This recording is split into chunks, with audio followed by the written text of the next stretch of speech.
மறக்காமல் படிப்பது எப்படி, அல்லது படித்தது மறக்காமல் இருக்க என்ன செய்ய வேண்டும்?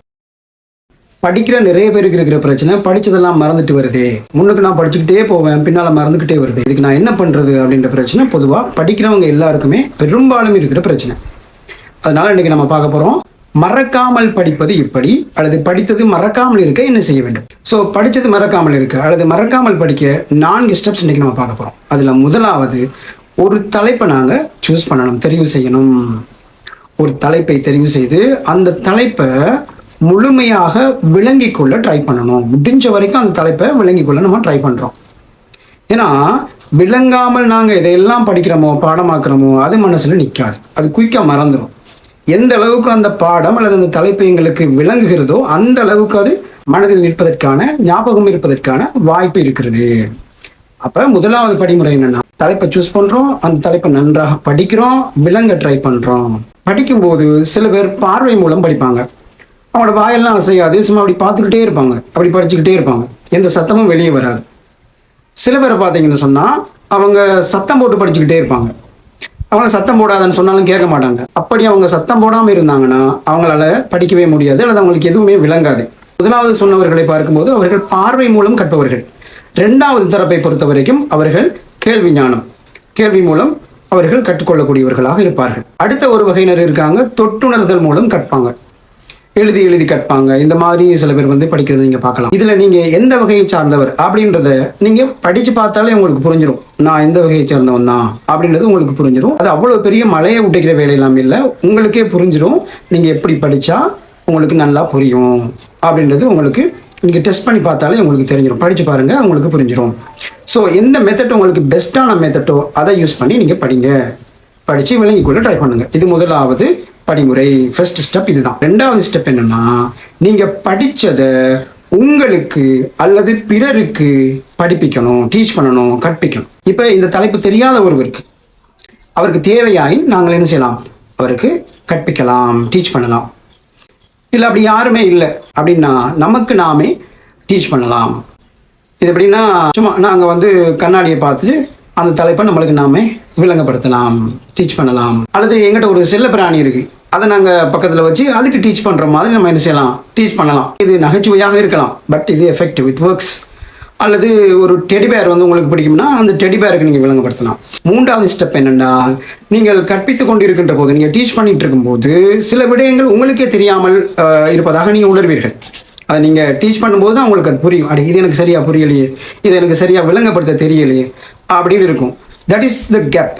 அதுதான் உங்களுக்கு அந்த பாடத்தில் புரிந்து கொள்ள முடியாத விடயமாக அது இருக்கும்.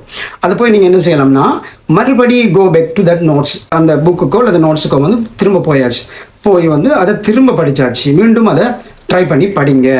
அப்போ நீங்கள் படித்த புத்தகத்தில் அல்லது நீங்கள் படித்த நோட்ஸில் அதற்கு சரியான விளக்கம் இல்லை என்றால், அது உங்களுக்கு சரியாக விளங்கவில்லை என்று சொன்னால் நீங்கள் இன்டர்நெட் யூஸ் பண்ணலாம், யூடியூப் யூஸ் பண்ணலாம். இன்றைக்கு இவ்வளவோ சோர்சஸ் இருக்கு அந்த விடயம் சம்பந்தமாக தெளிவான விளக்கத்தை தருவதற்கு. ChatGPT யூஸ் பண்ணலாம். இப்படி வேற வழிமுறைகளை பயன்படுத்தி, வேற ஊடகங்களை பயன்படுத்தி தெளிவான ஒரு விளக்கத்தை நீங்கள், எதெல்லாம் உங்களுக்கு விளங்கலை, எதெல்லாம் உங்களுக்கு கெப்ஸ் இருக்குதோ, எதெல்லாம் உங்களுக்கு விளங்கவில்லையோ அந்த கான்செப்டால தெளிவாக புரிந்து கொள்வதற்கான வழிமுறைகளை பாருங்கள். அவ்வாறு உங்களுக்கு இருக்கிற சிக்கல்களை, அந்த தலைப்பில் இருக்கிற சிக்கல்களை தெளிவுபடுத்திய பிறகு இப்போ மொத்தமாக ஒரு ஐடியா, ஓவராலாக ஒரு ஐடியா வந்துடும் உங்களுக்கு. சரி, இந்த தலைப்புன்னா இப்படித்தான், இதை தெளிவாக விளங்கப்படுத்துவதற்கான ஒரு திறமை உங்களுக்குள்ள வந்துடும். 4வது ஸ்டெப் என்னன்னா, ஓவராலா கிளியரான ஒரு ஐடியாவை நாங்கள் மொத்தமாக எடுத்துக்கிட்டு, அப்போ ஏற்கனவே நம்ம முதலாவது நாங்கள் விளங்கணும், 2வது அதை டீச் பண்ணோம். டீச் பண்ணும்போது எங்களுக்கு சில விடயங்கள் தெரியாமல் இருந்தது, அதை மீண்டும் போய் நாங்கள் நன்றாக படித்தோம். பிறகு இப்போ 3 ஸ்டெப் முடிஞ்சுது. இப்போ ஓவராலா ஒரு கரெக்டான ஒரு ஐடியா எங்களுக்கு கிடைச்சிருக்கும். அந்த ஐடியாவை எடுத்துட்டு 4வது என்ன செய்யணும்டா, சாதாரண எங்களுடைய மொழி நடையில அதை தெளிவாக விளங்கப்படுத்தணும். இந்த நேரத்தில் எந்த டேர்ம் வேர்ட்ஸும் யூஸ் பண்ணக்கூடாது, டெக்னிக்கல் வேர்ட்ஸும் யூஸ் பண்ணக்கூடாது. எங்களோட சிம்பிள் லாங்குவேஜில் மிக எளிமையான ஒரு மொழி நடையில நாங்க அதை விளங்கப்படுத்தணும். சாதாரணமா ஒரு கோட் சொல்வாங்க அப்படின்னு சொன்னா, உங்களுக்கு ஒரு விடயம் விளங்கி விட்டது என்பதற்கான அடையாளம் என்னவென்று சொன்னால், அந்த விடயத்தை, அந்த தலைப்பை ஒரு 6 வயசு பிள்ளைக்கு உங்களுக்கு எளிமையான மொழி நடையில், அதற்கு விளங்கக்கூடிய மொழி நடையில் அந்த தலைப்பை உங்களுக்கு எக்ஸ்பிளைன் பண்ண, விளங்கப்படுத்த தெரிஞ்சிருக்க வேண்டும். இப்படி 4வது படிமுறையில், 4வது ஸ்டெப்ல நீங்க உங்களுடைய சொந்த மொழி நடையில தெளிவாக அந்த கான்செப்ட், அந்த தலைப்பை விளங்கப்படுத்தினீர்கள் என்று சொன்னால், அப்படி விளங்கப்படுத்த உங்களுக்கு முடியுமாக இருந்ததுன்னு சொன்னா உங்களுக்கு அந்த தலைப்பு விளங்கிவிட்டது அப்படின்னு அர்த்தம். இப்ப 4வது முறை நீங்க விளங்கப்படுத்திட்டு இருக்கீங்க, எக்ஸ்பிளைன் பண்ணிட்டு இருக்கீங்க சிம்பிள் லாங்குவேஜ்ல, நோ டெக்னிக்கல் வேர்ட்ஸ். இப்படி நீங்க விளங்கப்படுத்தி கொண்டு இருக்கின்ற போது, எக்ஸ்பிளைன் பண்ணும்போது உங்களுக்கு அப்போ சில தடைகள் வருது, மறுபடி போய் பார்க்கணும் போல இருக்குன்னா போய் பாருங்க.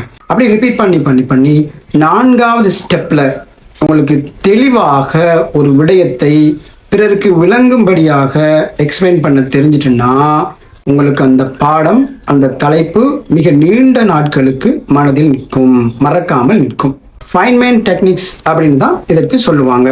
எனவே இந்த வீடியோவில் ஃபைன்மேன் டெக்னிக்ஸ் என்று சொல்லக்கூடிய மறக்காமல் படிப்பதற்கான அல்லது படித்தது மறக்காமல் இருப்பதற்கான 4 ஸ்டெப்ஸ் எல்லாம் பார்த்துருக்கோம்.